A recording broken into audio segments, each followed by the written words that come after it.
Welcome to War Room Impeachment. It is Sunday, the 24th of November, the year of our Lord 2019. We're broadcasting live on Capitol Hill in the historic Breitbart Embassy. Jason Miller, former communications senior advisor to the 2016 Trump campaign, sits to my left. Stephen K. Bannon is down the line on assignment in New York City. Stephen K. Bannon will be on Maria Bartiromo's Sunday Morning Futures on Fox News immediately after this live show here on the John Fredericks Radio Network. We're also delighted to be on the Salem Radio Network on America's Voice.news, and you can catch every single show on rewind and on repeat on www.warroom.org/podcast. And you'll see everywhere you can get this on iTunes, Google Play, Stitcher, Spotify, SoundCloud. It is episode 45 for the 45th President of the United States. Jason, Steve, I want to hand over to you guys to bring us in today. Jason? Yeah, and Steve, do we have you on? Okay. Folks, one thing I want to dive into right away, and again, Raheem and I are here in studio, and Steve will be on with Maria Bartiromo at top of the hour at 10 a.m. over on Fox News Channel. Oh, and here's No Scrubs, my favorite. Every time I start talking, No Scrubs. So for anyone who listened yesterday to episode 44, it's a pretty funny moment. Steve and I were talking, and we got the instrumental breakdown of No Scrubs from TLC. Inexplicable TLC. Yeah, because, who doesn't just magically have the instrumental track for No Scrubs pop up in the middle of when they're talking? This is kind of, it feels like a metaphor for my life sometimes. I always figure, some people need like their intro music when they walk into a room. That's you now. I get the No Scrubs. I love it. It's a great jam. I have to admit, I listened to it 2 or 3 times yesterday, and again, I love the Weezer version. Absolutely fantastic. All right, one thing I want to dive into right away, Raheem. 2 big stories I want to flag for folks, and really this overarching media narrative that's setting in this morning. We saw both the New York Times' Peter Baker as well as Washington Post' Phil Rucker. The media is now laying down the baseline that President Trump is going to survive, or likely survive, the impeachment witch hunt, but then he has real problems coming up for next fall. And just to give you guys a couple of quotes here. So the headline in this New York Times story is "A split decision from Congress will leave voters with final say on Trump." And then the subheader, "Unlike Presidents Nixon or Clinton, Trump will face an election after his impeachment." But listen to this. "But if the outcome of the showdown at Capitol Hill at the moment appears foreordained, the ultimate verdict is not." So, Raheem, really what they're trying to do is say this is a fake win for the president.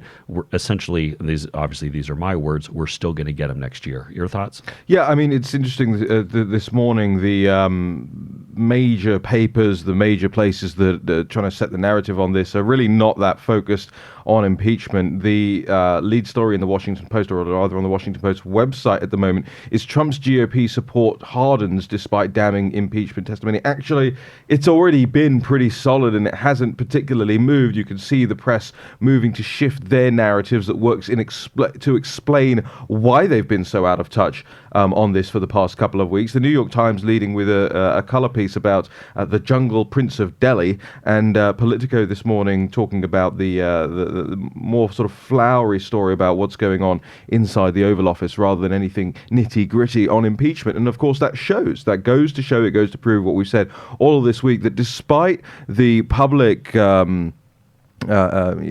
congratulations and celebrations and exaltations of people like Fiona Hill, the narrative that's being borne out probably by polling and focus grouping and testing and the things that newspaper editors actually do secretly see but try and ignore as much as possible when it doesn't go their way, is shifting them onto the back foot.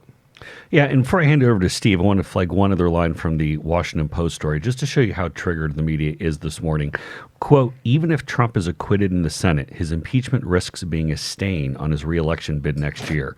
So that's, a stain on President Trump? How about Nancy Pelosi and Adam Schiff and the rest of the unhinged Democratic caucus for going down this impeachment witch hunt? Steve? Well, I think, listen, here's the thing I think is the most surprising, Jason and Raheem, is that as, President Trump said this a couple of weeks ago, unity and substance. And the more you get into the substance here, the more Schiff brought up witnesses, as particularly as the independents who just came to this story late and really came to it, as we talked about during the cable nonstop coverage of the hearings and broadcast, the more they saw it, the more they kind of turned against, hey, why are we spending time on this and why are we not spending time on USMCA? I think the big kill was the fact that President Trump was right.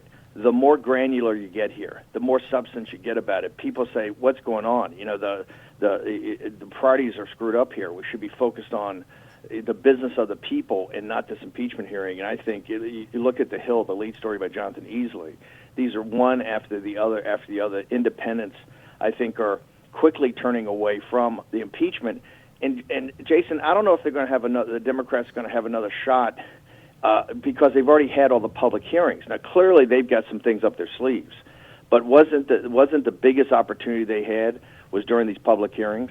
Absolutely. And the one thing, Steve, I would caution our allies out there, even though President Trump dominated this week and he smashed Pencil Neck Lil Adams' dreams into 1,000 pieces, we know that the Dems are triggered and unhinged, and they will not stop until they defeat President Trump. And so, they're spending this Thanksgiving break while the rest of us are eating turkey and mashed potatoes, and in my case, maybe a second or third helping of mashed potatoes. We know that they're just scheming of ways to try to trip up President Trump as this moves into the Intelligence Committee report, then the Judiciary Committee vote, the full floor, and then even to the Senate as they think about how the House managers are going to go and prosecute this. We can't let down our guard. I think there's a rush on our end to congratulate ourselves or to say, hey, this thing is over, totally dead. And even though Adam Schiff's dreams might be done, they're not stopping scheming. I've got a bouncer to go through Fox, but one thing I want to bring up, Vanity Fair had this piece a lot of people are talking about, and it goes back to, Raheem, the work you were doing on the Politico Morning Consult poll. Yep. But some of the crosstabs are very interesting about, 3-1, people think that they're higher priorities than impeachment. I think impeachment rated last in priorities of top 10 priorities. But most important was this concept of investigation fatigue. That a lot of independents in coming to this can't separate out the Russia investigation from this because they're going about their daily lives. They want to tune in for what's important. And this all seems mashed up in what has been the nullification project against President Trump, and they can't separate it. And they're just sitting there going, it's too much, it's gone too long. So what do you guys think about it? Is this concept of impeachment fatigue or investigation fatigue, is this going to play to the president's advantage? Yeah, I think immediately it started playing to the president's advantage. If you looked at the viewership numbers on this, immediately after day one, they started falling and haven't stopped falling since, and are at pretty average territory. If you're a broadcaster, you're looking at those things and going, oh gosh, what do we do when it comes around to public stuff in the impeachment trial again? Do we want to carry it all live? Is it even worth carrying it all live? I think people out there got immediate fatigue from it, and it goes back to what you said, Steve, at the beginning of this whole endeavor. You've got a lot of foreign-sounding names. You've got a lot of things that are really not that clear. One person said this, who overheard this, and I heard this, that this person told me by the water cooler in my office one Saturday morning when I wasn't even supposed to be there.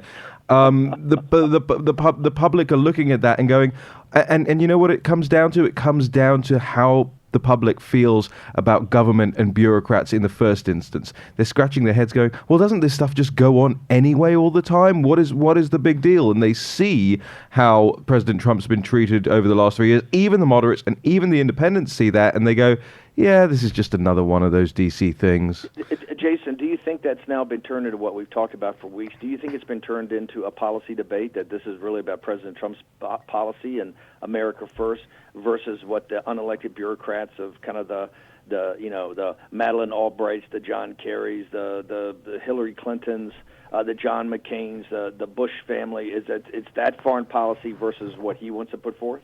Yeah, and I think that came across just in the outright disdain that we saw from folks like Fiona Hill or Colonel Vindman, who, as we saw, was in full uniform when he trekked up to the Hill, but then when he's back at the White House the next day, he's in a regular suit and turn around and posing for the cameras with his little latte in hand. Can we say preening? Yes, we can say preening, absolutely, especially because you're British, we can say preening. But, Steve, I think one of the things that the Dems really overplayed their hand here is they thought that their star witnesses were going to be TV stars, when in reality, it was much more of the Connors without Roseanne. I mean, it was they put a show on, but nobody tuned in. Nobody liked what the actual product was. And the sometimes how people come across in a testimony or how maybe their transcripts read out don't play to the TV translation. And I think that's important to note here because, look, it came across as a bunch of Washington insiders that President Trump ran against now telling him that his policies are off when actually he won the Electoral College with over 300 electoral votes. Adam Schiff is on CNN right now defending the whole process and I suppose trying to get people jacked up about it again and just said to Jake Tapper when asked, have any witnesses testified that Trump explicitly linked a White House meeting or the $400 million in aid to an announcement about the investigations? Adam Schiff's response was, yes, the president's own chief of staff on live camera admitted exactly that. Well, that didn't happen for a start, but that also didn't happen in your show trials, Adam Schiff. And so you can see now, Steve, I just want to get your thoughts on where they take this now. You can see the shift from Shift. You can see Nancy Pelosi saying things like, oh, we cannot be at the mercy of the courts, and going back on the narratives that they were all starting to at the beginning. This is a very, what did she say, prayerful legal process that we regret having to go through. And now it seems they're on the back foot. They're the ones out there on the Sunday shows playing defense. Well, before I bounce here, Jason and Raheem, I think my observation is that she's betting her entire speakership on this. They're too invested in this now. They really haven't left a way. There's no off ramp for them. I don't believe censure is an off ramp. I think she's essentially got 31 sacrificial lambs in these districts that were flipped back to the Democrats in the House, and I think a lot of those are going to get served up. I just think this will turn into a hyper-partisan vote of really the hardest core Democrats with no Republicans, and I think quite a few of these Democrats in these swing districts actually not voting for impeachment. But I don't know, Jason. My view is that they're so far in and so invested in this to pull back now they would see this as a catastrophic defeat. No, I agree with you on that. And, Steve, one of the fascinating things that was buried in one of the stories here talking about what this was in the New York Times story, they had a line in here. In the Senate, Republican strategists said they believe they might lose two senators, Susan Collins of Maine and Lisa Murkowski of Alaska. Willard Mitt Romney is not on that list, so I think he might be back into the fold. But listen to this. They write, while Democratic strategists said they also might lose two, Joe Manchin of West Virginia, who we previously highlighted, and Kirsten Sinema of Arizona.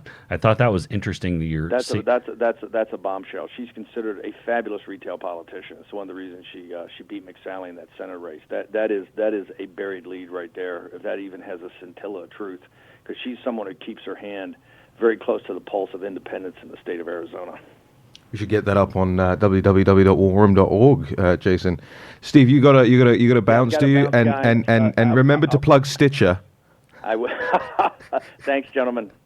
Steve Bannon will be on the Maria Bartiromo Sunday Morning Future Show immediately after War Room Impeachment this morning, 10 a.m.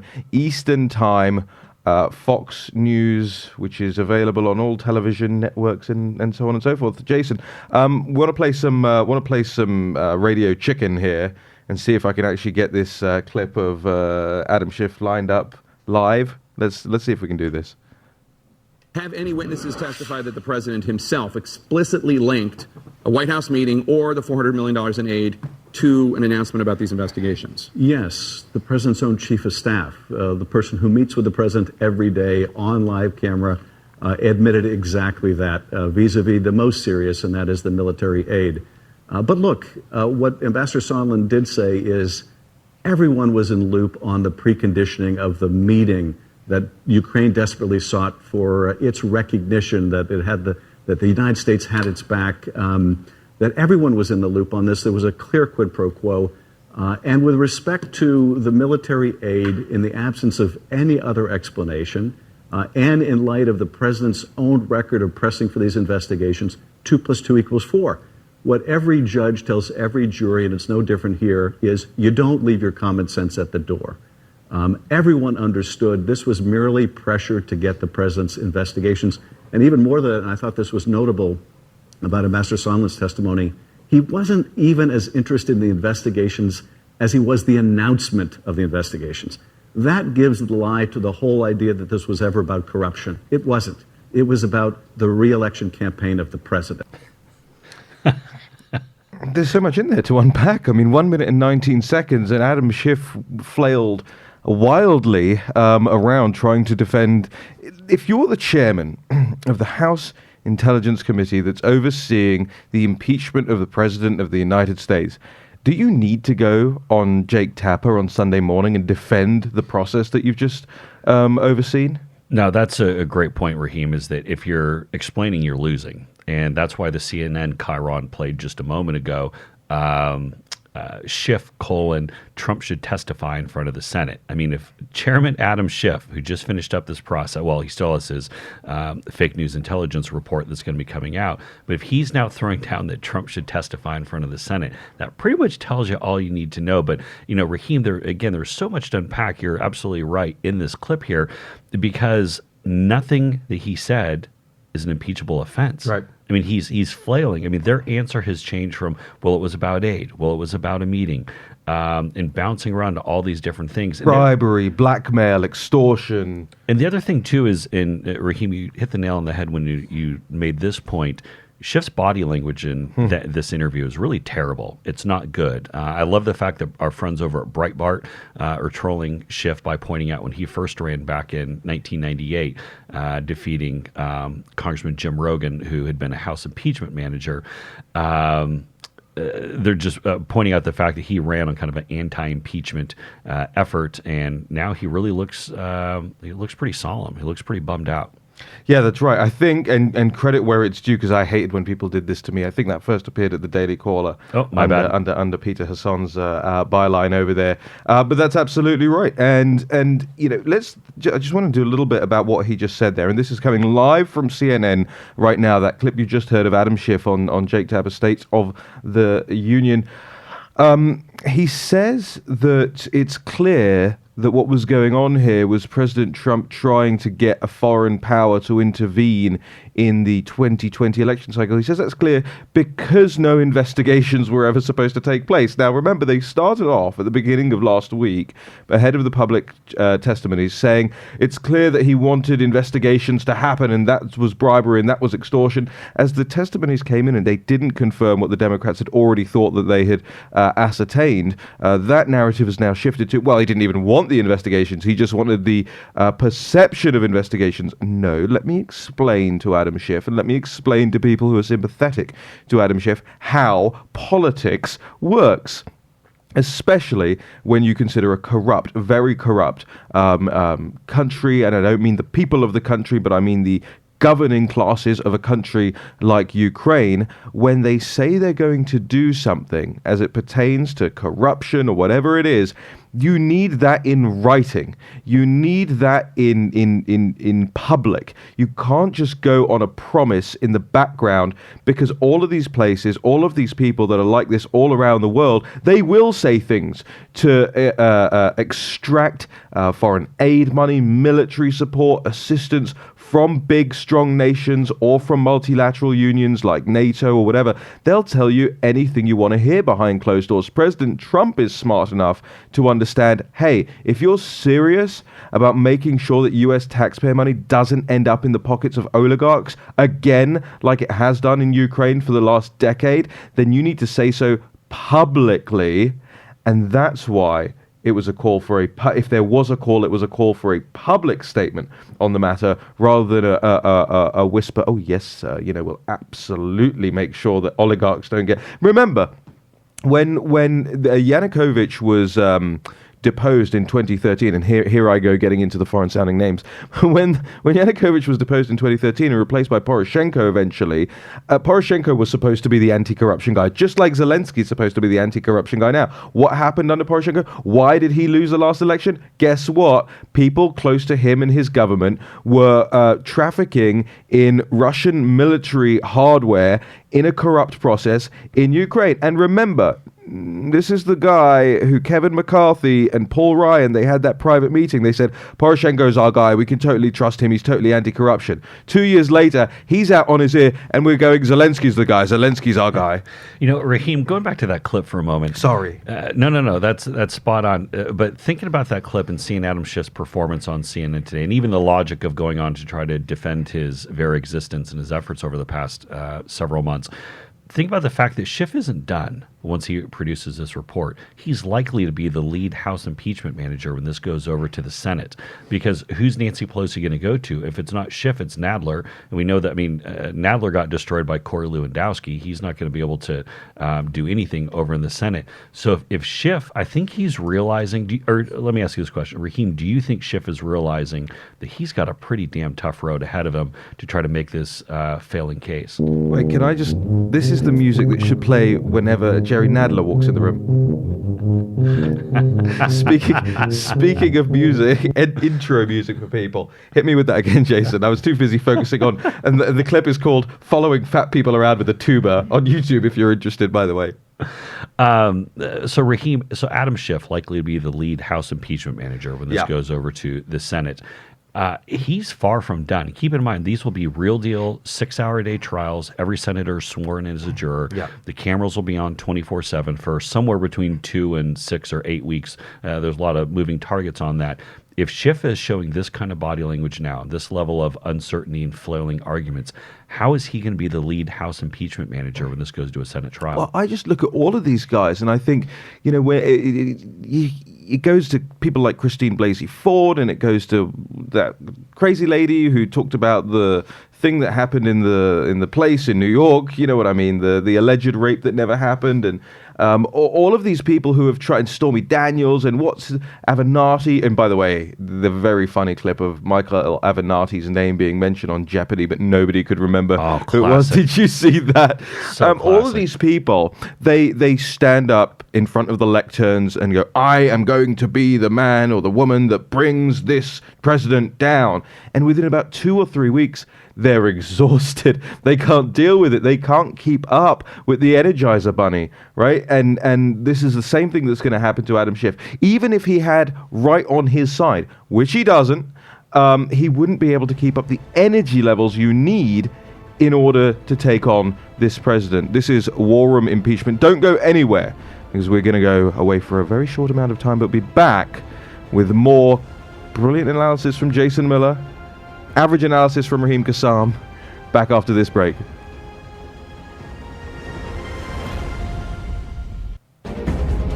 War Room Impeachment.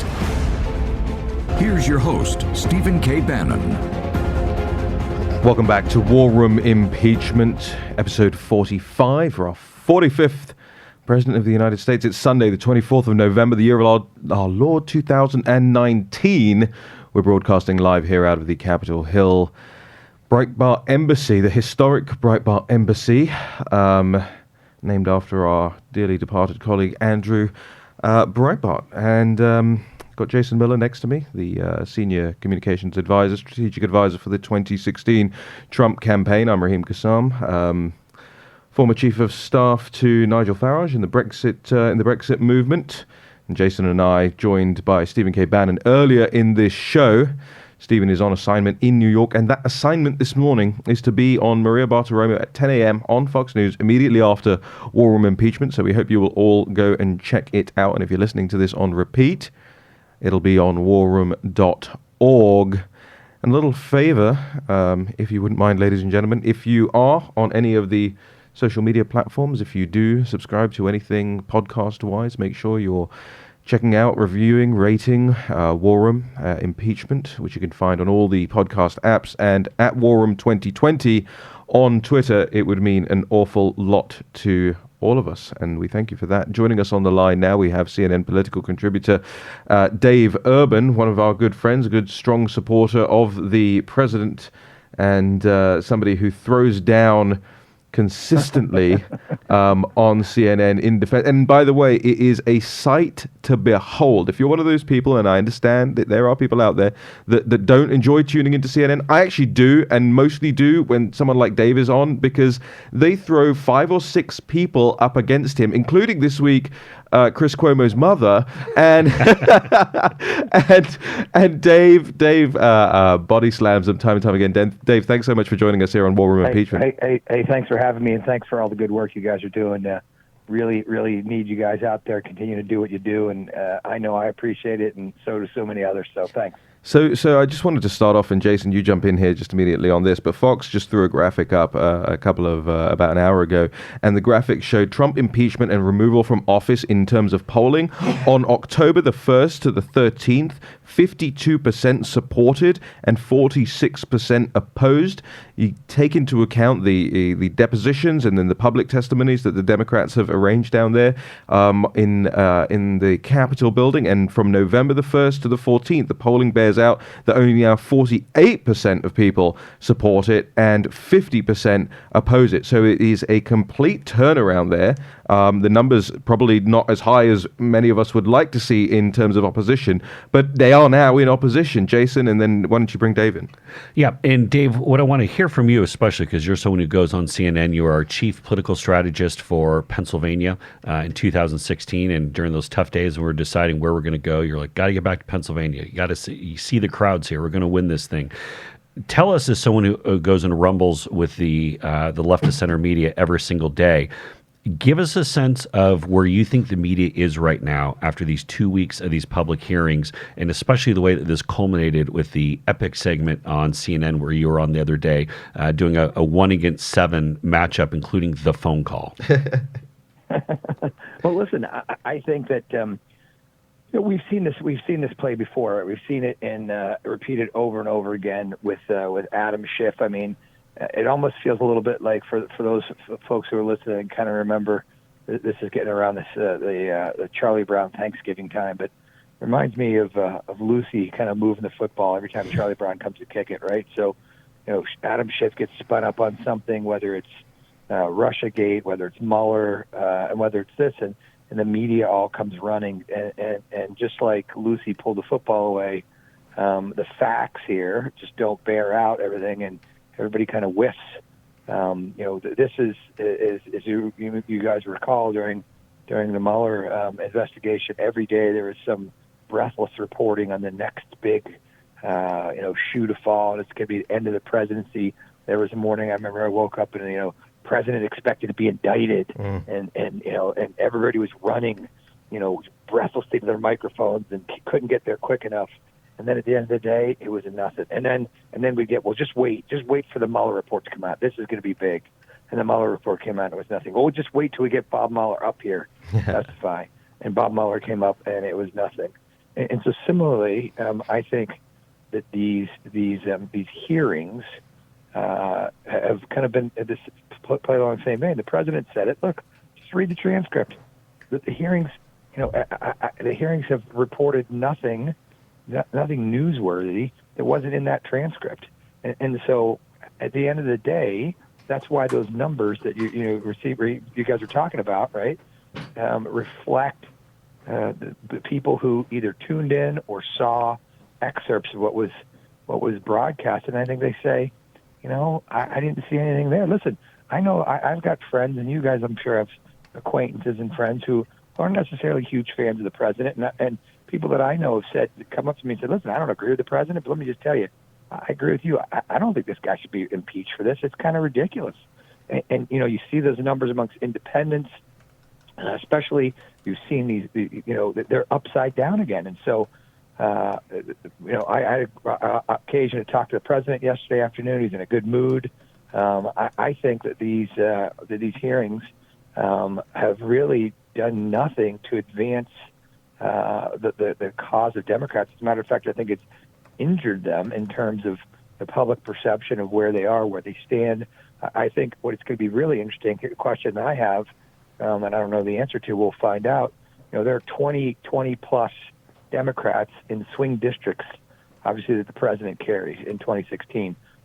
These congressmen and congresswomen get elected Connor Lamb, et cetera. And if they know full well that the president's going to be acquitted in the Senate, are those 20-plus members of Congress, are they going to walk the plank for Adam Schiff?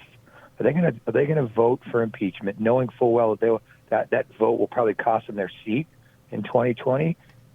It'll be interesting to see. If they know the president's going to be acquitted, which he, by all means, nobody expects him not to be acquitted, are they going to vote for impeachment? And so these are some of the things kind of looking to see it play out. I don't think, there's any there, as we've all said from the beginning. And fortunately, the War Room and you guys have been doing a great job of pointing all that out.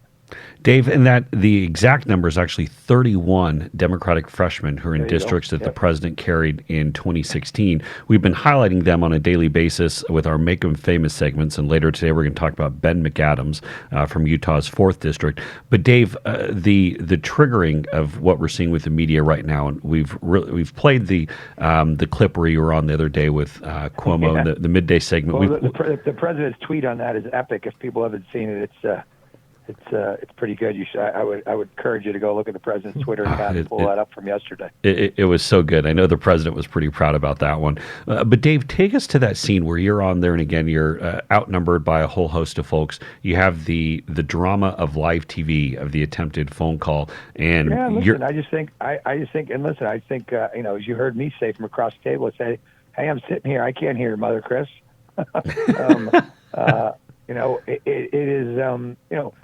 It points out. Listen, I think it points out the flaw in what the testimony was. Right?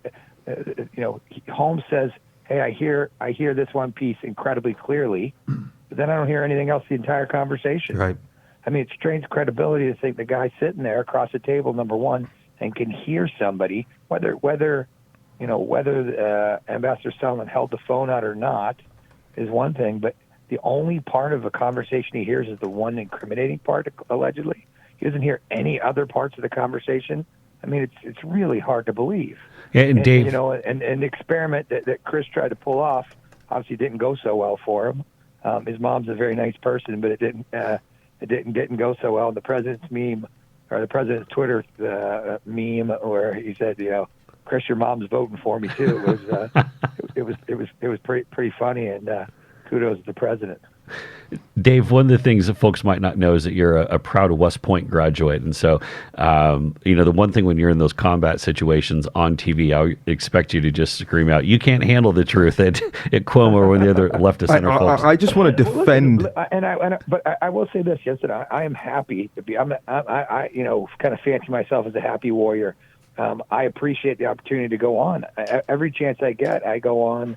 And I appreciate the platform to be able to get out there and get the other side out. I mean, it's something that needs to be done, and I hopefully get the chance to do it, in a pretty insightful fashion. I try to, point out just the common sense things, like so when people. You have this big bombshells, and I said, well, what did they say that hasn't been already said? Mm-hmm. What did we really find out? What's really new here? And just by asking kind of the basic questions, I think sometimes kind of lets the air out of the balloon pretty quickly. Yeah, and that's why I introduced when we came back a little bit longer segment on why we still call it the Breitbart Embassy, named after Andrew Breitbart, because he was the epitome of a happy warrior, and that's exactly how we think of you as well, Dave. I will defend Chris Cuomo on the call from earlier this week. And ladies and gentlemen, if you haven't seen it yet, you got to check it out. It's on warroom.org. It's out there on Twitter as well. It's a very funny moment in television, and we all needed a little laugh, I think, this week. But I'll defend him. He did it. It was good spirited fact. Exactly. Mean spirited about it. It was, kudos to Chris for saying, "Hey, listen, I'm getting my mom on, see how it works." I mean, he took a risk. He took the risk. Out there. He wasn't doing it. He wasn't being mean spirited about the whole thing. No. He laughed about it. I think he even commented on the air. He said, "Well, I'm already going to get a lot of calls on this. I'm not sure it went so well, right?" Well, maybe somebody will overhear those calls. But I'll also defend it on the basis that, we do that all the time on here. We take the risk of, hey, we don't really have this clip, but I kind of think I might have it. Let's see what happens. Maybe we'll play it. No Scrubs will accidentally play in the background. So sometimes to get those fun and good and engaging television moments, you have to take a risk, and that's what Chris did. And it didn't end up so well for him, but hey, it gave us all a good laugh, and I'm glad he took it in his stride as well. Jason. Yeah, Dave, critical thing. You were chief of staff for a Republican senator when the Clinton impeachment was going on. I want to take you to a very important thing. So Adam Schiff, who obviously he's finishing up his intelligence report that he's going to then hand over to a Judiciary Committee to actually go and craft these articles of impeachment. It is expected that Adam Schiff will be the lead House impeachment manager as this goes over to the Senate. Adam Schiff did not look confident today on CNN with Jake Tapper.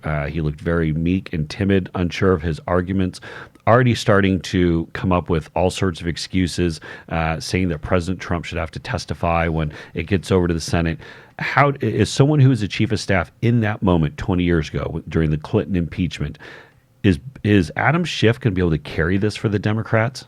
No. Listen, guys, again, this is quintessential. This is, classic moving the goalposts. This is what happened prior, as I said earlier in the call here, this is what happened with the Mueller report, right? Just wait till the report comes out. Okay, the report wasn't so great for us. Wait till he comes and testifies. Okay, that didn't go so great.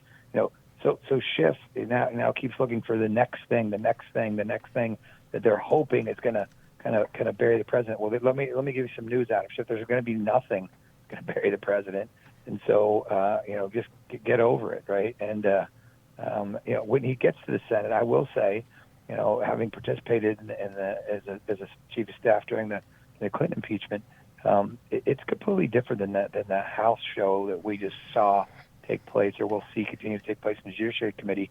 Senators take their duties very, very seriously.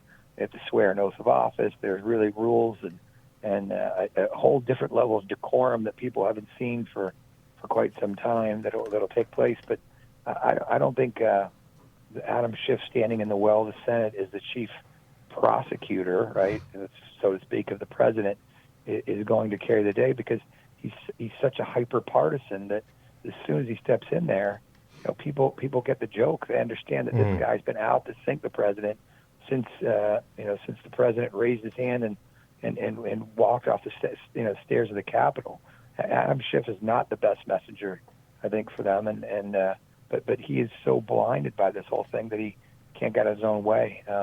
So we'll see. I mean, I think we'll have on our team there'll be some very good people, and the senators, as I said, take their jobs very seriously. With what's been out there now, I don't see any senators on the Republican side leaving to vote for impeachment on this. I just don't think they've made their case. And there's always a question in the Senate: what's the threshold, right? What's the threat? Is it just a mere preponderance of the evidence? Is it beyond a reasonable doubt? Is it what is it? And I think most senators will think to themselves, in an election year, it's got to be really a great deal of evidence to remove this president during an election, remove any sitting president. And so I think this is going to fall really, really short of the 67 votes needed to remove the president. And I think, as I said earlier, you'll hear Chief Justice Roberts at the end of the trial say, in the impeachment of Donald John Trump, President of the United States, he's hereby acquitted, and bang the gavel, and we'll see how that plays going into the fall. Hopefully, guys, hopefully it reminds our base, our friends, our supporters of this president that they really need to get engaged. And I would say not even just to the president's supporters, but to all Republicans, that this isn't just about Donald Trump. This is about crushing conservatism, crushing the party. They're out to destroy the party here. And so whether or not you're a huge fan of the president or not, you really need to sit up and take notice of this, because it's an attack on everyone. Really. And Dave, one of the things we talked about this in our previous block, but today's New York Times story from Peter Baker said that actually Senator Joe Manchin of West Virginia and Kyrsten Sinema of Arizona are leaning no at this point. Democrat strategists think they're going to lose them. So that goes to your point exactly. Dave, we just have a couple of moments or minutes left with you. One other critical topic, we're all awaiting this IG report to come out December 9th. And we've noticed this flood of news stories have come out over the last couple of days where the media is trying to to downplay what those results are going to be, calling Kevin Kleinsmith the low level. a low level. Never heard of him. Yeah, never heard of him. When, of course, we know if this was someone in the Trump administration, I mean, it could have been an intern, but if they pulled something like this, then they'd be going for another round of impeachment. High-level Trump staffer. Yeah, take us through these leaked stories coming out and the critical importance of the IG report. Yeah, so listen, I think that, and also, the IG report is just a piece of this, right? They're going to be there's a ongoing criminal investigation, right? Which is equally, if not more so, important. Which we'll find the results later. But look, I think that the IG report will finally tell America and expose that, guess what? There were really bad things happening, right? It's not endemic in the FBI. The FBI's got 30,000 plus incredible agents who protect America from really bad things happening. But you know what? There's some bad actors, and those bad actors need to be called out, and they need to be held accountable for what they did to this president and to our country. And so I'm hoping that this spells it out in some specificity, so that the media and others and detractors in the media can no longer say, "Oh, it's all just made up. It's a conspiracy theory." It's not a conspiracy theory. It's reality, and these folks really did some bad things in the name of the Viva la Resistance, right? And that's what Kleinsmith texted, by the way. So folks who didn't pick up on that, and this is a low-level person who doctored a FISA application to go and get Carter Page. Allegedly. Allegedly, right. Right, and so, I mean, if you think about that, and you think, I always remind people this, and I know you guys are got to go, but, Senator Ted Stevens is a Republican senator from Alaska, one of the most powerful men in Washington, a great patriot. He flew the hump in World War II. Was one of Alaska's first elected representatives to Congress here. Just an incredible guy in so many different ways. True patriot, and you remember that the FBI that they withheld exculpatory evidence in his trial. He was accused of being corrupt at the end of his career, which ended up costing him an election, and he kind of left in disgrace. This great man, serving his country almost his entire life, left a Congress in disgrace because of a bad FBI agent withheld exculpatory evidence. Mm-hmm. They would have proven he was innocent. And I always tell people, if you don't think you should be worried about things like that, if they can take down Ted Stevens, they can go after the President of the United States. And then what about Jane Doe and John Doe in the middle of America? It is again, the FBI are really good men and women all across our country, but they should be, and they should be standing at the forefront, calling out bad actors like this, and making sure there's a big price to pay when they do things like this. So hopefully this IG report will shine a big bright light on that. There'll be some follow up with the criminal charges coming down and at some later date. So. Dave Urban, CNN political commentator, also President Trump's lead strategist for Pennsylvania, all around very smart Republican operative here in Washington. We thank you very much for joining us on warroom.org. Yeah, hey guys, thanks for having me, and again, thanks for doing what you're doing. Super important work. It's great stuff. We're going to put that as a quote on the website, Dave Urban. We're not even going to put it for Dave Urban. We're going to put CNN and as the quote line. The views expressed. I'll give the disclaimer, right? The views expressed here are my own. Hey, keep fighting, Dave. We appreciate it. Not trying to get you in trouble. Yeah. Maybe a little bit. Thanks for having me. Thanks, Dave.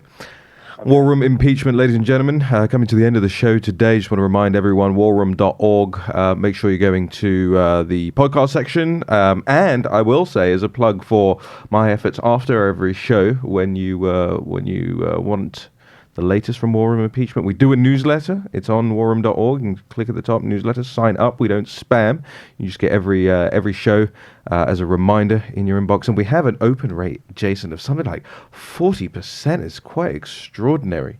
That's excellent. You know who I'm not sure is reading our newsletter but should? Go ahead. Utah's Ben McAdams, the only Democrat in the Utah delegation, won by less than 700 votes in 2018 in a district that President Trump won with 54% in 2016.